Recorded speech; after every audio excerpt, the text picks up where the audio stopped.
Mark and Shirley have crashed their caravan and their tow car, and in this video we're going to try and find out what happened and what we as caravanners can learn from the incident so it doesn't happen to anyone else. I'd like to thank Mark and Shirley for being open and talking about this, and you can watch a fuller version of the interview with them on their own channel. And remember that towing is not simple, everyone makes mistakes and we can all learn.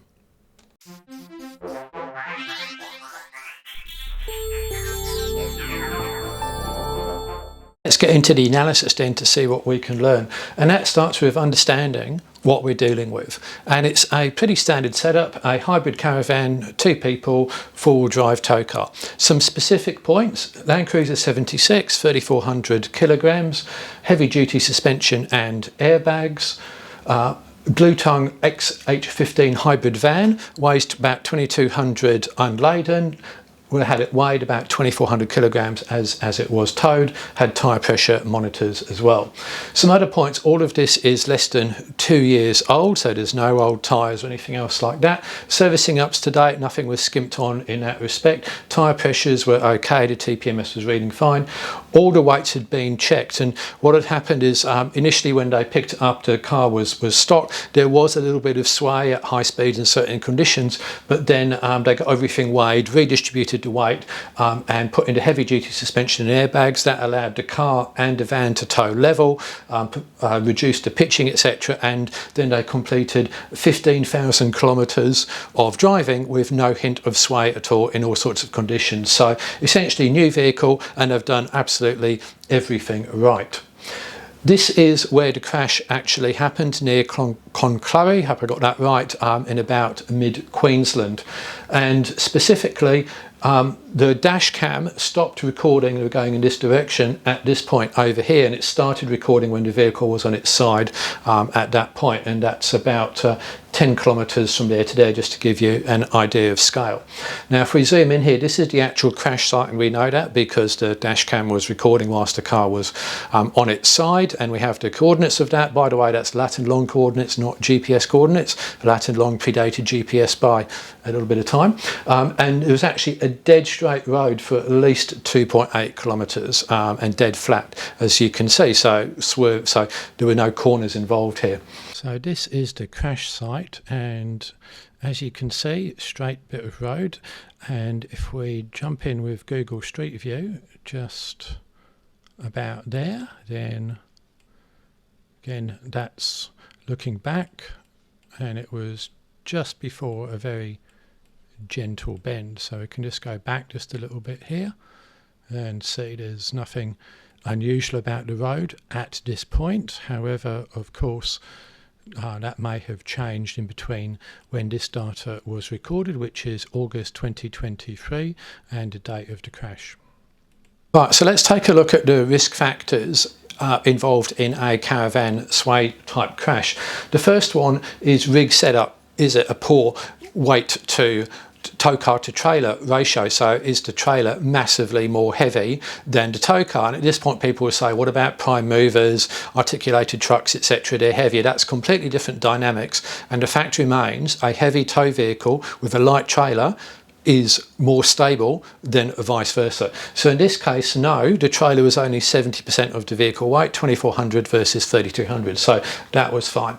Next one is weight distribution. Was there a lot of weight right at the front of the trailer, right at the back of the trailer, right at the top of the tow car? And no, they'd gone to some effort to distribute the weight correctly as a result of the slight initial sway that they'd had, so can't see that being a factor. Then speed. The faster you go, the more likely you are to have sway, because there's more energy being put into the system when the vehicle starts to sway. Now they're doing 90 kilometres an hour in a 110 zone, which I think is entirely reasonable. Yes, you don't get sway at 10 kilometres an hour, but you have to drive at some form of speed, and 20 under the limit, 90 seems totally fine to me. Was it downhill? That's another sway factor. No, it was absolutely dead flat, so that's fine.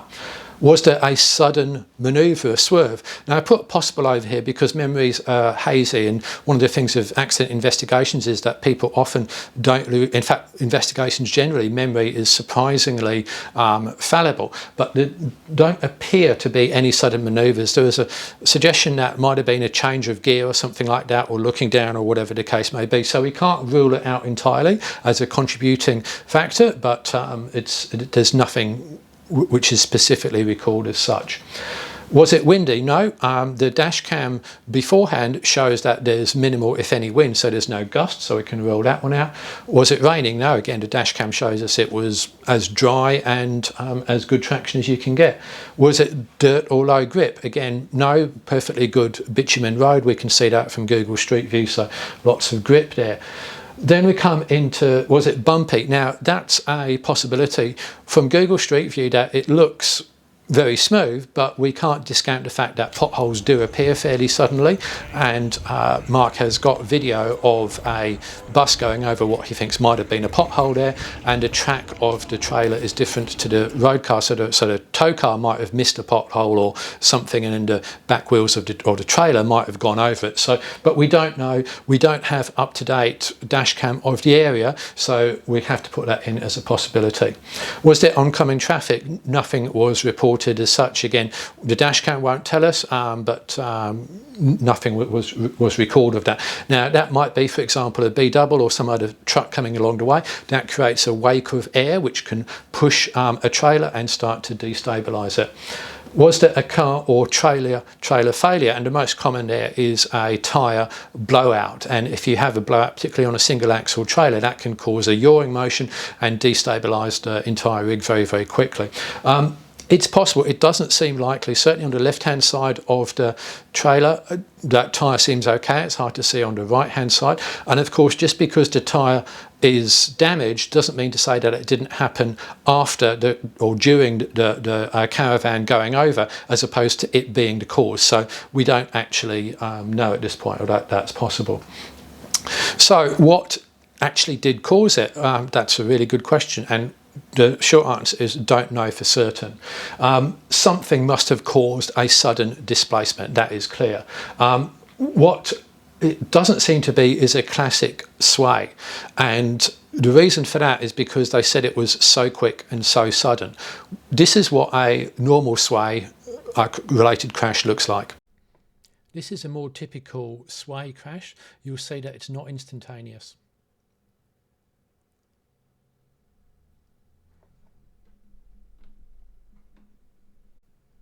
So about 7 seconds from start to disaster, so you've got maybe 1 or 2 to be able to fix the sway by applying the brake controller or similar. So some probable causes here. Possibly there was a caravan tyre blowout of some description, don't know. Possibly there was a pothole or bump in the road which wasn't noticed, and maybe there was some form of driver-induced sway, looking down, looked up, and then the car had slightly moved off kilter. And it's possible that all of these things together to some degree or another caused it, but it seems a very, very sudden displacement, so I'm kind of more going towards maybe possibly ran over something in the road, who knows, and then followed that with a panic reaction and a slamming of the brakes, and that would have made it worse. Because if the trailer does get out of line and you slam the brakes on, what that's going to do is use up all of your available grip for braking and leave very little for keeping the rig under control. So who knows? It was definitely something which was very, very sudden. So what could have prevented this? Well, let's take a look at that. I don't think you can reasonably go any slower than 90, given their rig, their experience so far, 15,000 k's, all the setup they've done. I think 90 was just a completely reasonable speed. The way it's set up, again, tick, all of that seems to have done well. Everything was within limit, they had it weighed, etc. It's all new. Possible saviours, observing the road. If there was something which they ran over, just being aware of what that was and saying, okay, we've missed it with the car's wheels, but we know that because it's out slightly to one side, it's going to catch one side of the caravan wheels. Again, speculating here. trailer stability control on the car and trailer stability control on the trailer. Now, I'm not going to elaborate on what these are in this video because I've explained them in great detail in another video, but I think they're really important for both. Now, the LC76 did not have trailer stability control. Their new vehicle, the Isuzu D-Max, does. Now, would these two electronic stability have saved it? We don't know for certain. Would they have helped? Absolutely, they would have helped. All you can do when you're doing anything like towing or driving or whatever else in life, you can't eliminate risk. All you can do is reduce it and stack the odds in your favour. And these two technologies very much do stack the odds in your favour. And neither of them were on that rig, but both of them are on their current rig. Now, in the aftermath, the Starlink Gen 2 that they had was destroyed, and this is why I'm saying don't rely on Starlink for emergency communications. Probably less so if you've got, like I do now, a mini Starlink in a protective case, but still, their Gen 2, so if they were relying on that, that would have been a problem. As it was, help was immediately rendered. Now, if you want to know about remote area communications, I do have a video where I've gone through things like sat phones and distress beacons and messengers, etc., UHF radio, every option you want, so you can make an informed decision as to what sort of remote area communication you need. But luckily, they just had immediate help. Now, I want to talk about crashworthiness for a bit as well, because I think that's important in the aftermath of this. So things like trailer stability control, that's active safety. It tries to stop you getting into a situation where you're actually going to crash. But if you do crash, that's when passive safety comes in, and things like airbags, but also very strong crush areas or occupant cells, because now the way modern vehicles work is this area around here is essentially designed as an uncrushable cell, and then the bonnet and everything else is designed to absorb the impact, leaving the cabin area untouched, and that protects the occupants. Now, a particular note of caravan crashes which often involve rollovers is something called the pillars. Now, that is the A pillar here, that's the B pillar, and that is the C pillar there, and these are very much stronger in new cars than they are in older cars. So here's an example of a Land Rover Defender. You can see that the A and B pillar are largely crushed. There's another Defender. You can see that the D pillar, I think it is, is again crushed. Another one, and another one, and there's Marcus High. So you can see how easily those crush. And by the way, it's not just Defenders, it's pretty much any old vehicle. Here's an older Pajero, and this is actually a still image from another sway crash analysis I did. You can see just how badly that's crushed, and the car didn't even go end over end. Now, you can see also how close the occupant would have been to the ground there, and obviously that is not ideal. Contrast this with a modern vehicle. This is a Land Rover Defender. This rolled six times at high speed, and you can see that, yeah, it's a bit worse for the wear, but it's not crushed even as much as the Defender or the Pajero, which only just sort of barely rolled once at relatively low speed, and the airbags have come out there as well. So that sort of shows the strength, which is important. So here's an example. There's an older car and that's a newer car, and you can see the difference there. There's just less crushing, and there's a lot of crushing, certainly of the A pillar there. So car makers are now building stronger cars, and the requirement is 4 times the vehicle weight pressed down before there's significant deformation. Here's the engineers to tell you about it. Another reason it's important, big part of the risk in a rollover is being ejected or thrown from the car as it's rolling, and if the roof stays in place, then the windshield and the side windows are more likely to stay in place as well and keep people in the vehicle. In our roof crush machine, we measure the strength of the roof of a vehicle. In order to do that, our machine uses these hydraulic cylinders to push a steel platen into one corner of the roof. We crush the roof through 5 inches, and during these 5 inches, the platen moves at a fairly slow rate of about 1/8 of an inch per second. In that stroke, we measure the maximum force that it takes to crush the car through these load cells. The maximum force recorded is then divided by the vehicle weight in order to come up with a strength-to-weight ratio. In our system of ratings, a vehicle must be able to achieve a strength-to-weight ratio of 4 or greater in order to receive a good. Our test has made a huge difference in the roof strengths of vehicles that are on the road. As we came out with our test and we required 4 times the vehicle's weight for a good rating, manufacturers started redesigning their vehicles very quickly, and we've seen a huge jump in the number of vehicles that we rate as good for roof strength. The best kind of rollover crash, though, would be the one that you don't get into. Now I'm going to summarise some of the safety scenarios and systems. So here's the things which can prevent a situation happening in the first place. The first thing is driving to the conditions. I've got another video where I talk about identifying sway conditions and moderating your speed accordingly. Trailer lighter than the tow car, central and low weight distribution, the car setup and suspension. Very often you'll want to at least put airbags in the back, if not change the suspension. Good tyres, car setup, and ADAS, which is advanced driving aids, such as stability control, trailer stability control, etc. All of these things sort of nip an accident in the bud and just sort of prevent any form of issue even occurring in the first place.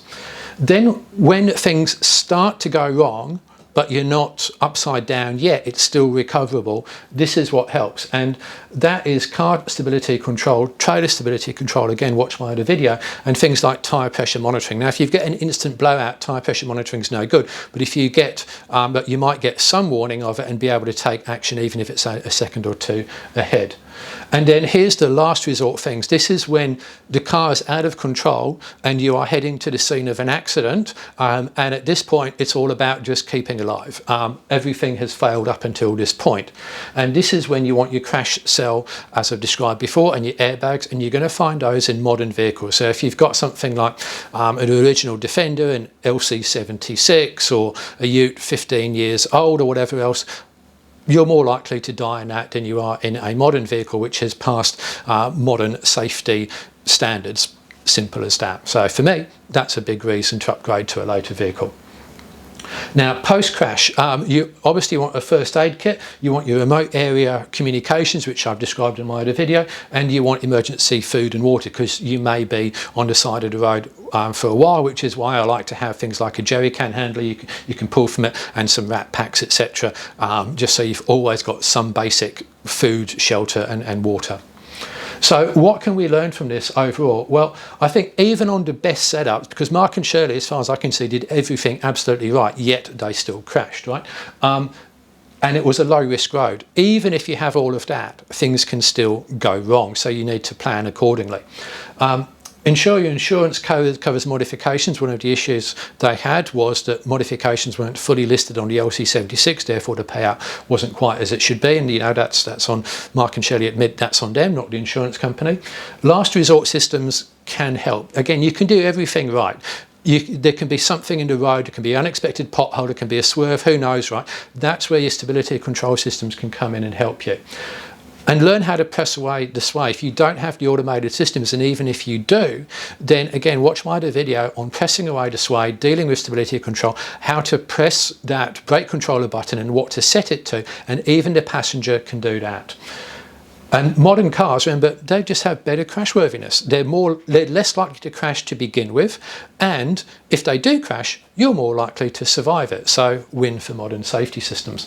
And trailer to tow car ratio does help you even after you crash. So when the trailer is, let's say, upside down and sliding across the road, if it's lighter than the tow car, it's less likely to overturn the tow car or displace it. It's just simple physics. Please stop arguing about that. So also have an emergency communication system that can survive the crash. And again, that's maybe probably not Starlink unless you've got a really well protected Mini and some means of powering it away from the car. So I hope you found this video useful. If you've got any questions, please use the comment section, and thank you for watching.